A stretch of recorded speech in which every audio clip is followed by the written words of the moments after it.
What's up guys, welcome back to the channel.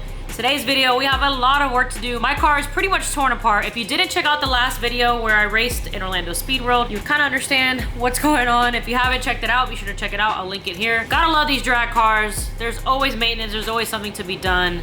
And today it's gonna get messy, so let's get started with today's video. Here we have my engine. This engine was a beast, guys. It lasted multiple test sessions, almost 2 full events. And honestly, after this race, I was planning to maintenance the engine and get it serviced. After a while, when it comes to drag racing and all the heat that we put in these engines and all the power we throw at it, you end up stretching your rods. If you don't blow up the engine, that's part of the maintenance, replacing rods and just servicing it, which was my plans after this race. Fingers crossed. I was hoping this didn't happen, but unfortunately it happened, and it happened on my second round of eliminations at the tree. I was literally lining up against another car, and I got on my two-step, was getting ready to go into the second bulb, saw smoke, and it was over with from there. So we've got a massive hole on both sides. You can see through the engine. It's pretty crazy. This is the crank.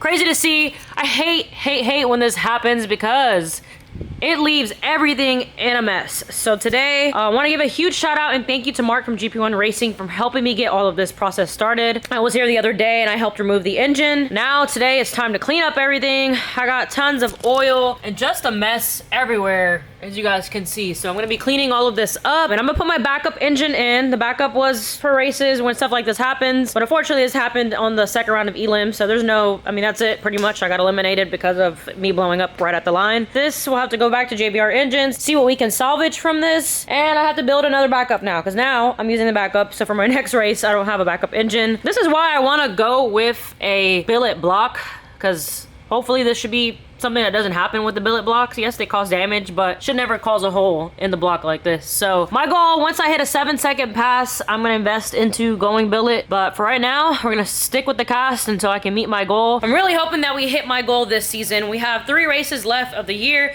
We have FL2K in Bradenton coming up.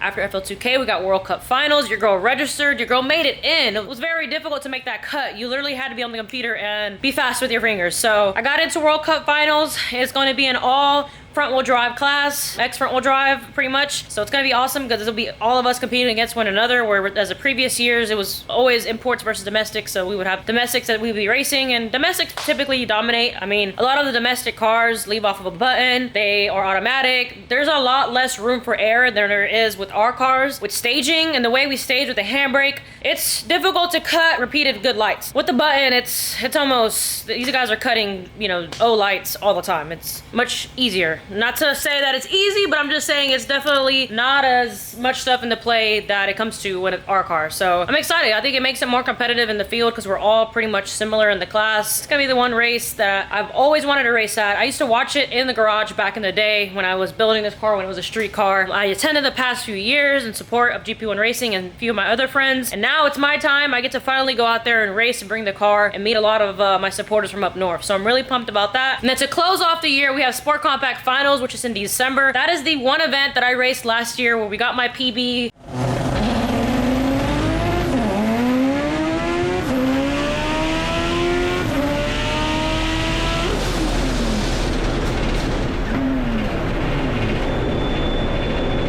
A great event. So I'm hopeful that I can reach my goal this season. I'm trying to trust the process, like I say, and just believe in due time everything will come together. I'm feeling way better as a driver, way more confident. Like I have better control of the car. Like I feel like I'm one with the car finally. So right now it's just tweaking things and so much stuff that comes into play with these cars. So I'm actually gonna go get an alignment from Tavares before FL2K, see if we can lower the car a bit. All of that helps our 60 foot. There's so many small things and changes you can make to make the car faster, more competitive, but I feel like we've been stuck at working with what we have now because we know we have so much more space to grow. You don't want to make a ton of changes at once. You know, you want to shave things off little by little, and then, okay, let's work on this, let's work on that. So now we're getting to that point. So I'm pumped. I'm pumped to see what the car can do. I have an awesome team behind me, which I'm very grateful for. Very grateful for Mark from GP1 Racing, my tuner, Randy, and all of my friends that come and support me at the track. I have TJ, who always gets awesome footage. He helps me out at the booth and stuff like that, takes some really good photos, good friend of mine. So I'm really happy to have his help, and a lot of my other friends as well. So it's awesome. I'm really looking forward to these next upcoming events and hoping I can close out the season on a good note. Regardless, I'm just happy to be out here doing what I love doing and sharing it with you guys. So as I stated today, I want to be taking the transmission off. I had no issue with the transmission, but since it's already, you know, has to come off to go into the new engine, we're going to open it up and make sure that everything looks good. I really haven't had much issues shifting or anything, so I'm really happy that we kind of got those issues out of the way, because we were having problems in the beginning, but I think now we're kind of on a good note when it comes to that. So I'm going to open up, inspect the trans, make sure it's good to go. Going to clean up this engine bay before we put everything back, because there is literally oil on every single thing in here. It is disgusting. So I'm going to get ready to clean all this up,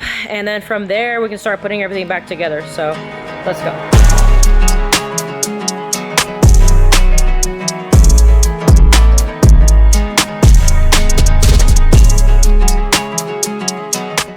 Really quick, I saved some pieces from the carnage, and what I'm going to be doing is signing these pieces, and everyone who orders off my website, you'll be getting one of these in there. So check it out. I have tons of new merch to come and tons of new stuff already on the website, from posters to t-shirts to new stickers, and I have air fresheners that are currently on the way.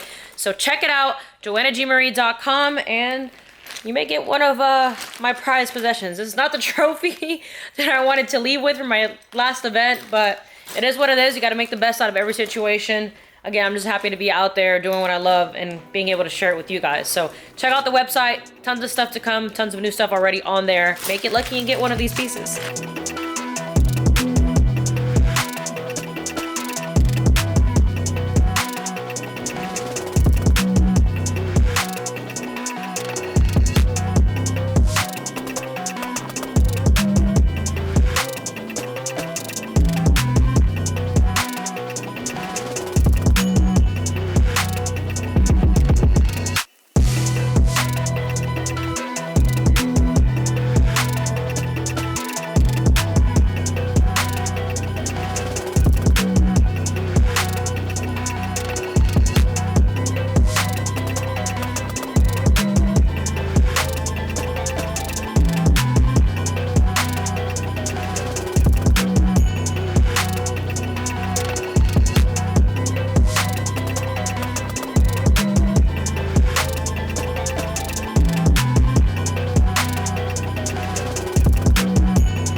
Alright guys, that's it for today's video. Thank you guys so much for watching. I appreciate every single one of your support.